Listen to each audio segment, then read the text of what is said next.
የናሆም እናት እንግዲህ ጭቅጭቅ ጀመረች ማለት ነው። ሲጀመር ሰርግ ሳይደገስ ልጅ ውለዱ ይከብዳል። አንደኛ ነገር ቤተሰብ ለቤተሰብ ገና አልተተዋወቀም። ሲቀጥል ደግሞ ሽማግሌ አልተላከም። ምንኛ አማርኛ ነው። አንዳንድ የምታስተምሩትን ማወቁ እንጂ ሰርግ ሳይደገስ ሽማግሌ ሳይላገ እንዴት ነው ልጅ የምትሉት? አይከብድም? የምናስተምረውንም እንወቅ አንዳንድ ጊዜ ማለት ነው። እንግዲህ ናሆሜ ተጨነቀ። የእውነት መራዊትን ማጣት አይፈልግም። መሩዬ ደግሞ የተኛች መስላ ሁሉንም ነገር ሰማች ማለት ነው። እውነት በጣም ነው የከፋት፣ በጣም ነው የተሰማት፣ በጣም ነው ያዘነችው ማለት ነው። አንዳንድ ቤተሰብ ደግሞ እኚህ ካሉ እሺ አይሉም ማለት ነው። እንግዲህ እነኚህ ልጆች ገና እኮ ወር እንኳን አላልናቸውም አይደል እንዴ? ምንድን ነው ገና ሽማግሌ ሳይላክ ሰርግ ሳይደገስ፣ እሺ ሰርጉ ይቅር፣ ሽማግሌ ሳይላክ እንዴት ነው ልጅ የሚወለደው? ከዝሙት አይተናነስም ይሄ ማለት ነው። እና አንዳንዴ የምናስተላልፈውንም እንወቅ ማለት ነው። ልጅ ውለዱ ከይር ኢንሻአላህ። ልጅ ዝም ብሎ ይተፈጠፋል እንዴ? እና ያው እሷን ማጣት አይፈልግም። እኔ ነኝ መውለድ የማልፈልገው፣ እሷ አይደለችም እማዬ፣ እሷ ምንም እንዳትያት። እሷ ግን ትነግራታለች ትላንትና ማለት ነው። ልጅ ውለዱ፣ እኔ የልጅ ማየት እፈልጋለሁ ብላታለች ማለት ነው መራዊትን። መሩዬ ደግሞ የልብ ኬዝ ስላለባት እንግዲህ ያው ልጅ ለመውለድ ትንሽ ይከብዳታል። ሆኖም ግን ዋናው ነገር ከናሆሜ ጋር ከተስማማች እነሱ የራሳቸው ጉዳይ እና በጣም ደብሯት ቤተሰቧ ጋር ደውላ እናቷ ጋር እያለቀሰች ነበርና ምን ሆነሽ ነው? ነኪራ ምን አደርገውሽ ነው? አስከፉሽ ወይ ምንድን ነው ስትላት፣ ኧረ ነኪራ ምንም አላደረጉልኝም እማዬ፣ በቃ ወይንም እመጣለሁ ሰሞኑን ስትላት፣ በቃ ቆይ ለኪራ ደውላለሁ ስትላት፣ አይ ለኪራ ደውለሽ ምንም እንዳትዪ እማዬ፣ ምንም አላደረጉኝም አለቻት ማለት ነው። እንግዲህ ናሆሜም እሳት ጎርሶ እሳት ለብሶ ካፌ ሄዶ ሆርሲ ቢሳቸው ደግሞ እዛው ካፌ ነው የሚሄዱት። ከዛች ከካፌ እንደው የትም አይሄዱም ማለት ነው። እንግዲህ ለኪሩቤል ነገረው። ኪራም በቃ እኔ ያናግራታለሁ ወይ ደግሞ ማሚ እኔን ትሰማኛለች ምናምን ሲለው እንግዲህ ኧረ አሁን ሳበዛቸው እንዴ በቃ ምናምን አለ። እሱ መራዊትን ማጣት አይፈልግም እና ያው እንግዲህ አንዴ አላት እኮ ናሆሜም እኮ ሲጀመር ሰርግ ሳይደገስ እንዴት ነው ልጅ የምንወልደው አለ።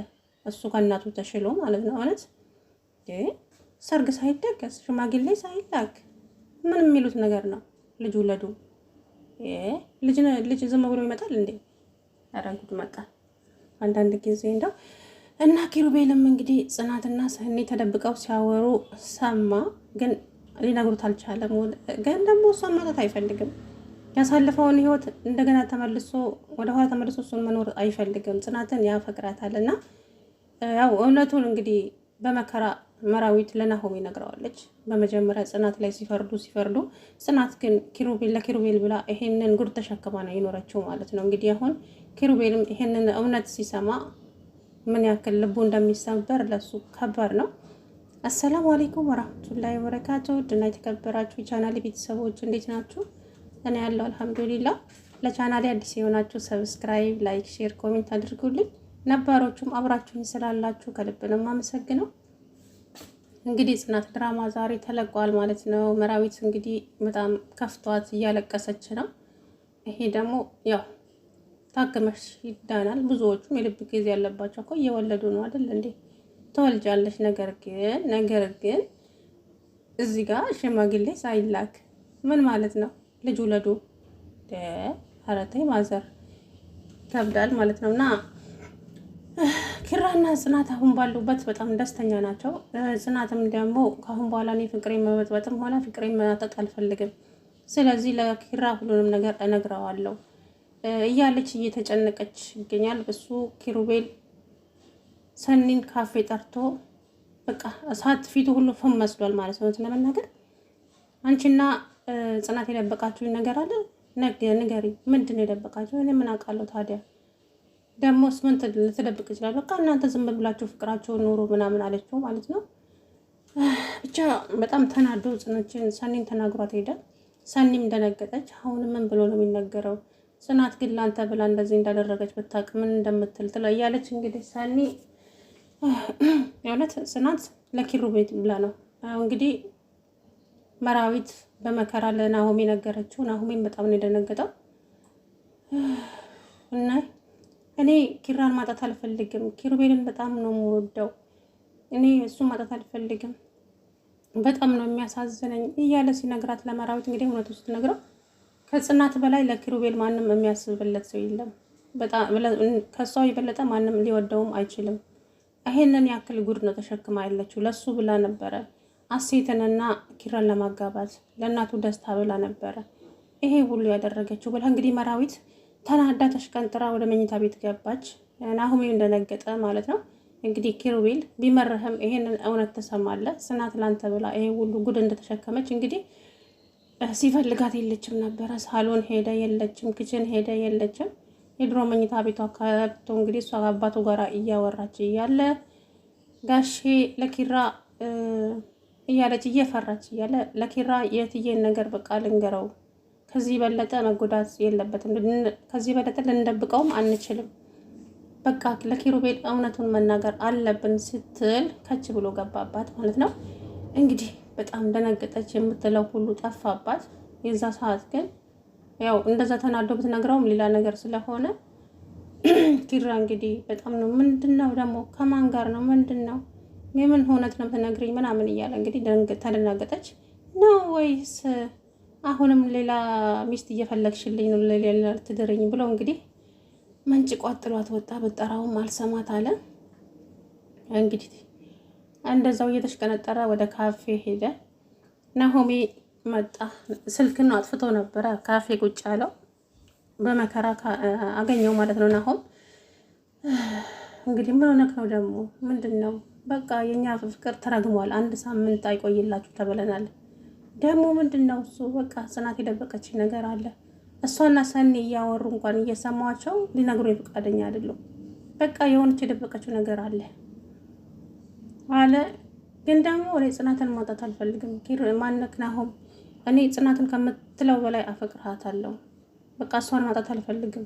ግን እንደዚህም ተናድጄ ወደ ቤት ስገባ እሷን ሳይ ሁሉንም ነገር እረሳዋለሁ። ግን ደግሞ እውነታው ሊነገረኝ ይገባል። ከነገረችኝ ነገረችኝ፣ ካልነገረችኝ እንግዲህ ያው ፍቅራቸው ሊያደፈርሱ ነው ማለት ነው። ግን እንግዲህ በቃ ተነሳ ወደ ቤት እንግባና እኔ አናግራታለሁ ምናምን አለው ማለት ነው። ያው ኪራ ሲናደድም ሲበሳጭም መጠጥ ነው የሚጠጣው ማለት ነው። ስለሚያደነዝዘው ውስጡን እንደሚጎዳው እኮ አያውቅም። ግን ብዙዎቻችን እንደዚህ አብዛኛውን ማለት ነው እንደዚያ ነው የሚያደርጉት እና ሲናደዱ ይጠጣሉ።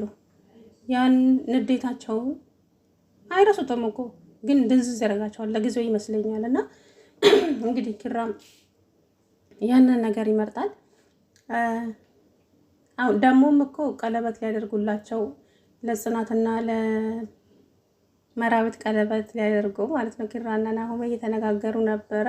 አሁን ይሄን የሚያክል ዱብዳ ሲሰማ እንግዲህ ሁሉንም ነገር ተበለሻሸ ማለት ነው። ያቺ ደግሞ ጥርሳማ ሴት ተብዬዋ ወይኔ የጽናት ቀናት ዛሬ አሳቀኝ ብር አሴት ደግሞ እህቴ ታናሽ እህቴ ልታገባ እንታግባ ምን ተወኝ ታዲያ እና ኪሩቤል ጋር ምን አስደወለሽ ነው? እዛ መጥቶ አንቺንም እንዳይገባሽ ፈልገሽ ነው? ስታስጠላ በእናታችሁ አርፈሽ እዛው ተቀመጪ።